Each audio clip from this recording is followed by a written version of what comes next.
नमस्कार दोस्तों, मैं राजेश कुमार आपके सामने उपस्थित हूँ और आज मैं बात करने वाला हूँ ड्यूटीज ऑफ प्रिंसिपल की। तो प्रिंसिपल का जो कर्तव्य होता है वो बहुत ही इंपॉर्टेंट होता है। किसी भी संस्था को व्यवस्थित रूप से चलाने के लिए प्रिंसिपल का जो कार्य होता है वो बहुत ही इंपॉर्टेंट होता है। तो हम लोग स्टेप बाय स्टेप एक डायग्राम के माध्यम से बहुत ही डिटेल से जानने वाले हैं। तो आप गौर से इसको देखिएगा। देखिए, मैंने यहाँ पर लिखा है प्रधानाध्यापक के प्रमुख कार्य अर्थात ड्यूटीज ऑफ प्रिंसिपल। तो प्रिंसिपल के ड्यूटीज को जानने से पहले हम लोग जानते हैं प्रिंसिपल के बारे में थोड़ा सा हम लोग जान लें कि प्रिंसिपल का खुद का व्यक्तित्व तो कैसा होना चाहिए। तो मैंने यहाँ पर लिखा है इन्फ्लुएंस पर्सनैलिटी। उनका जो पर्सनैलिटी होना चाहिए वह काफ़ी प्रभावशाली होना चाहिए। तो पर्सनैलिटी प्रभावशाली होना चाहिए के साथ साथ हम लोग जाने थोड़ा पर्सनैलिटी है क्या। तो पर्सनैलिटी जो होता है वह अलग अलग मनोवैज्ञानिकों ने अलग ढंग से इसको डिफाइन किया है। लेकिन यदि सारे डिफिनीशन को एक मतलब कंक्लूजन निकाला जाए तो यह कह सकते हैं कि किसी व्यक्ति का जो व्यक्तित्व होता है वह मन और शरीर के संगठन का एक गत्यात्मक मन और शरीर के अवस्था का एक गत्यात्मक संगठन होता है। अर्थात गत्यात्मक संगठन का मतलब होता है कि समय और परिस्थिति के अनुसार वो अपने आप को बदलना चाहिए। क्योंकि यहाँ पर हम देख सकते हैं कि जो प्रिंसिपल को एक स्कूल को व्यवस्थित रूप से चलाना होता है।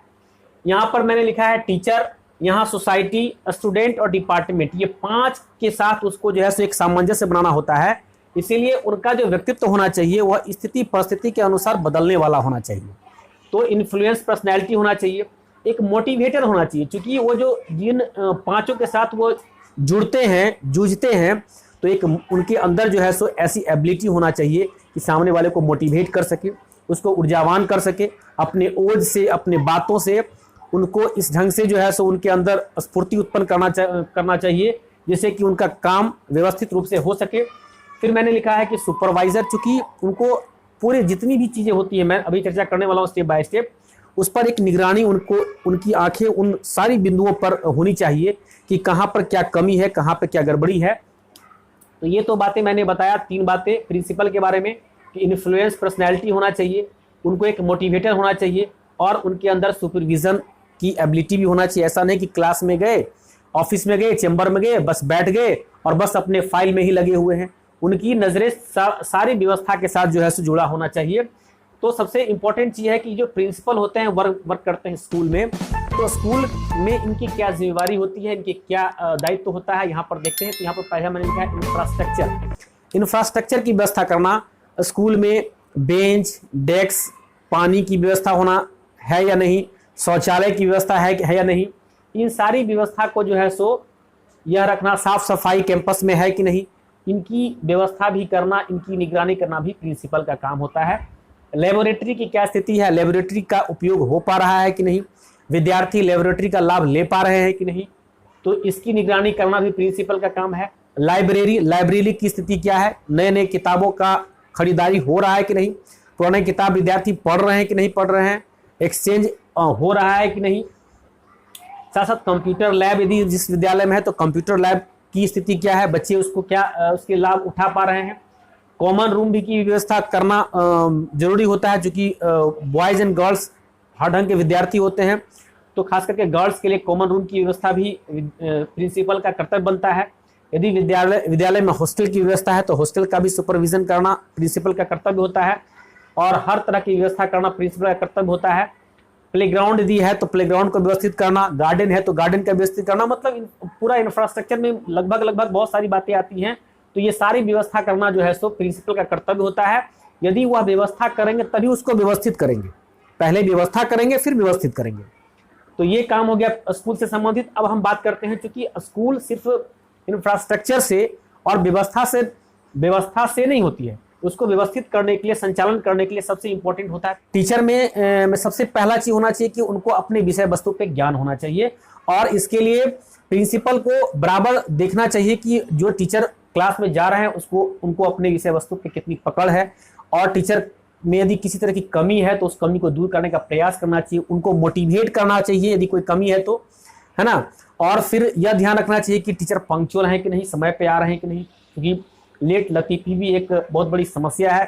तो इसका भी निगरानी करना प्रिंसिपल का कर्तव्य बनता है। और प्रिंसिपल के पास ये पावर होता है कि यह चाहे तो इसकी बहुत बेहतरीन ढंग से व्यवस्थित रूप से इसको समय पर आने के लिए आग्रह कर सकते हैं और वह समय पर आएंगे। अब तीसरा स्थान मैं देता हूं सोसाइटी का। तो सोसाइटी जो होता है, स्कूल किसी सोसाइटी में होता है और उस स्कूल में सोसाइटी के ही बच्चे आते हैं। तो उस बच्चे के जो गार्जियन होते हैं उनका कर्तव्य होता है कि वह प्रिंसिपल को सहयोग करे, वह टीचर को सहयोग करे, न कि प्रिंसिपल को परेशान करे, टीचर को परेशान करे।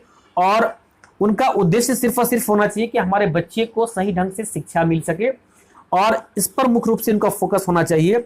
यदि कोई टीचर हैं जो कि देर से आए किसी दिन या किसी दूर से आते हैं, तो ऐसी स्थिति में स्थिति परिस्थिति को देखते हुए उनसे बिहेवियर करना चाहिए। बहुत सारे ऐसे गार्जियन होते हैं जो कि टीचर से कुछ बदसलूकी भी कर देते हैं, तो ये सब थोड़ा सा ध्यान रखना चाहिए। और कोऑपरेटिव बिहेवियर, यदि आप कोऑपरेट रहेंगे, प्रिंसिपल का काम है कि समय समय पर सप्ताह में या महीना में एक दिन टीचर और गार्जियन मीट करे, और उसमें जो विद्यार्थी है, विद्यार्थी की समस्याओं को रूबरू, चूंकि जो भी विद्यार्थी होता है वह स्कूल में मात्र 6 घंटा होता है, लेकिन बाकी का घंटा वो घर में होता है। तो घर में उसके बिहेवियर में क्या कमी है, स्कूल की बिहेवियर में उनकी क्या, किस विषय में क्या उनका कमी है, ये दोनों जब तक गार्जियन और टीचर दोनों नहीं मिलेंगे तब तक उस बच्चे का सर्वांगीण विकास की बात हम कर बेमानी है। इसीलिए टीचर के साथ साथ जो है सो ये गार्जियन का जो रवैया होना चाहिए वह कोऑपरेटिव बिहेवियर होना चाहिए, ताकि मिल बैठ करके जो बच्चे से संबंधित समस्या है उसको दूर करने का प्रयास करें। और इस मीट को कराने में प्रिंसिपल का महत्वपूर्ण योगदान होता है। फिर हम बात करते हैं स्टूडेंट की। तो स्टूडेंट चूंकि जितनी भी व्यवस्था यहाँ पर हम लोग देख रहे हैं वो विद्यार्थी के लिए ही होती है, तो विद्यार्थी का सबसे पहला काम होना चाहिए, उसे डिसिप्लिन होना चाहिए। और एक विद्यार्थी डिसिप्लिन हो, इसके लिए सबसे बड़ी जिम्मेदारी होती है प्रिंसिपल की।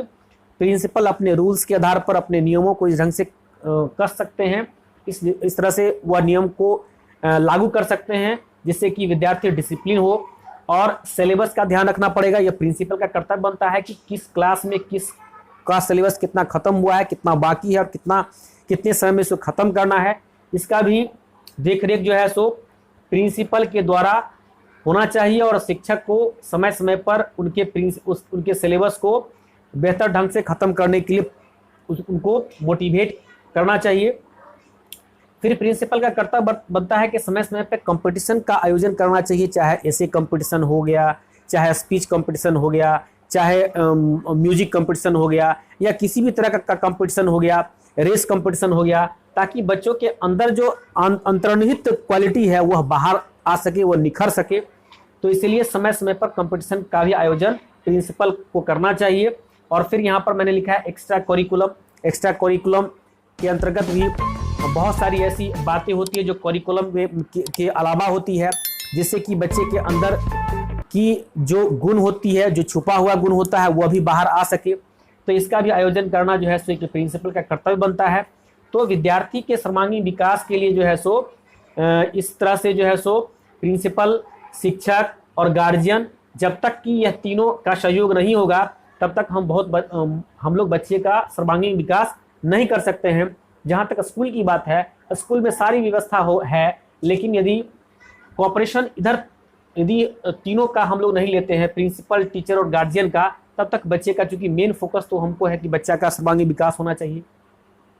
फिर प्रिंसिपल, चूंकि हम यहाँ पर बात करते हैं प्रिंसिपल की, तो प्रिंसिपल का एक और ड्यूटी होती है, वह होती है अप टू डेट रिपोर्ट। क्योंकि गवर्नमेंट जो है सो बहुत सारी योजनाएं भेजती है स्कूल के डेवलपमेंट के लिए, और बहुत सारी ऐसी फॉर्मेट होती है जो बच्चे के डेवलपमेंट के लिए, बच्चे के विकास के लिए भी होती है।